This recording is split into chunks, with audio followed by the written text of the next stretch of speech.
ভাত ডাল নেমে গেল, আর এই শাকটা আছে করবো। আর এদিকে চাকা চাকা করে আলু ভাজা করছি। আলুটা আমি একটু এই গরম জলে এই যে সিদ্ধ মতো করে নিয়েছি, নিয়ে তেলের উপরে শুকনো লঙ্কা দিয়েছি, দিয়ে আর হলুদ একটু দিয়েছি। দিয়ে দারুণ লাগে খেতে, রুটি বা ভাত দিয়ে খুব সুন্দর খেতে লাগে। খোসা ছাড়ানো নয়, দেশি আলু একদম, আমাদের এই আশেপাশে চাষ করা আলু। অনেক দিন পর এই আলু ভাজাটা ভাজছি। এই রেসিপিটা বানানোর জন্যে আমি প্রথম এই ছোট্ট ছোট্ট আলু আর খোসা ছাড়াই চাকা চাকা করে কেটে নিয়েছি, দেখাই যাচ্ছে। নিয়ে এই যে জল রয়েছে, আমি জলের মধ্যে একটু লবণ দিয়েছিলাম, দিয়ে এটা হালকা সিদ্ধ মতো করে দিয়েছি। নিয়ে কড়াই তেলের মধ্যে আমি দিয়ে দিয়েছি শুকনো লঙ্কা, দিয়ে আর একটু হলুদ দিয়েছি, দিয়ে একটু লবণ দেওয়া ছিল, দিয়ে কড়ার মধ্যে দিয়ে দিলাম। এটা খুব টেস্টি হয়। যারা আলু ভাজা চাকা চাকা পছন্দ করেন, আশা করি বেশিরভাগ মানুষেরই পছন্দ এইরকম আলু ভাজা। তো সবসময় এই আলুটা পাওয়া যায় না, আমাদের আশেপাশে চাষ হয় এই আলুটা। তো কালকে রাত্রে জোগাড় হয়েছে, একদিনের থেকে নিয়েছি, তো আজকে সকালেই ভেজে ফেললাম। যা রুটি দিয়ে বলুন, ভাত দিয়ে বলুন, ডালের সাথে ভাত দিয়ে খুব সুন্দরই লাগে এটা খেতে। মুড়ি দিয়ে অনেকে খেতে পছন্দ করে।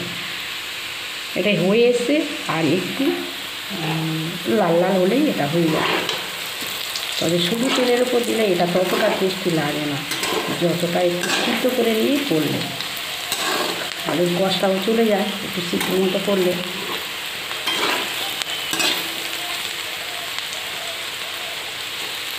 এটা একদম রেডি, ফুলে ফুলে উঠেছে অনেকগুলো। এটা আমি নামিয়ে ফেলবো।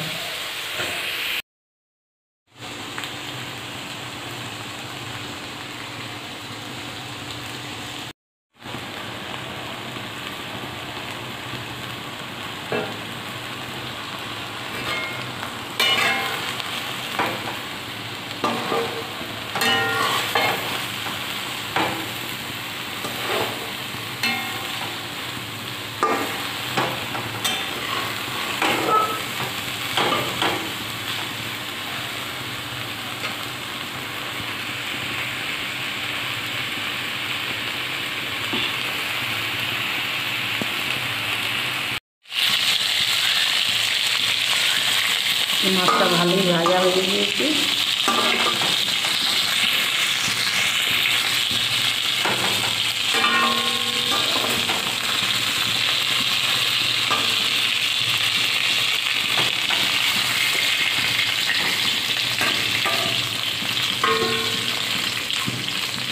মিশিয়ে ফেলবো ফেলে, আর এবার এর মধ্যে আমি পেঁয়াজ কাঁচা লঙ্কাগুলো দিয়ে দেবো।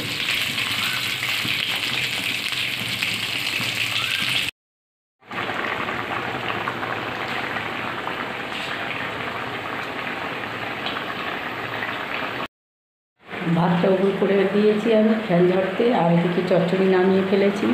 এদিকে মাছের ঝোল হয়ে গিয়েছে, চা ফুটছে, চা হয়ে গিয়েছে। এবার দুধ বসাবো আর রুটি দেবো। তো আমার কুমড়ো ভাজাটা একদম রেডি, খুব সুন্দর লাগে খেতে কাঁচা কুমড়ো ভাজা। তো যারা মিষ্টি কম খান তারা কাঁচা কুমড়ো ভাজাই খাবেন, আর এতে কোনো গ্যাসও হয় না। তো রেসিপিটা আমার একদম রেডি।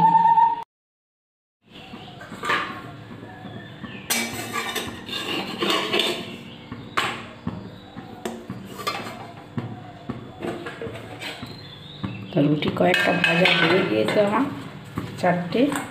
আর এদিকে একটাই দেওয়া আছে, বেলে নিলাম, বেঁচে বেঁচেই ভাজি। আর ওদিকে আমার দুধ গরম হয়ে গিয়েছে, রান্নাও কমপ্লিট হয়ে গিয়েছে।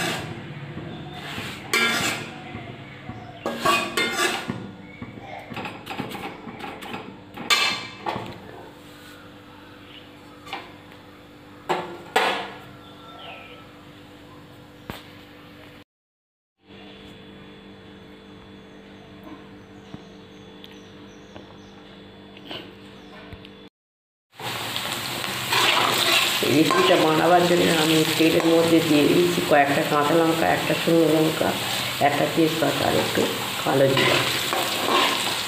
আলুটা একটু ভালো হলুদ দিয়েছি, একটু লবণ দিয়েছি।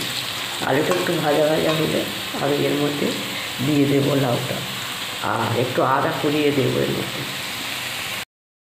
তো দিয়ে দিয়েছি আমি আদাটা কুড়িয়ে।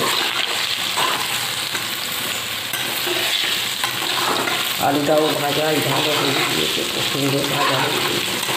আমি এটার মধ্যে এবারে এটা নিরামিষ রান্না করছি, রুটি বা ভাত দিয়ে খাওয়া যায়। লাউগুলো একটু বড় বড় করে কেটেছি, একটু লাউগুলো দিয়ে দিলাম।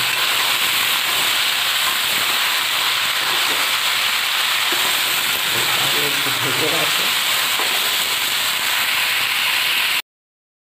করেছি খোলা দিয়েছি, আর একটু চিনি ছড়িয়ে দিয়েছি, একটু ভেজে দেবো, দিয়ে একটু 10-10 থাকতে এটা নামিয়ে দেবো।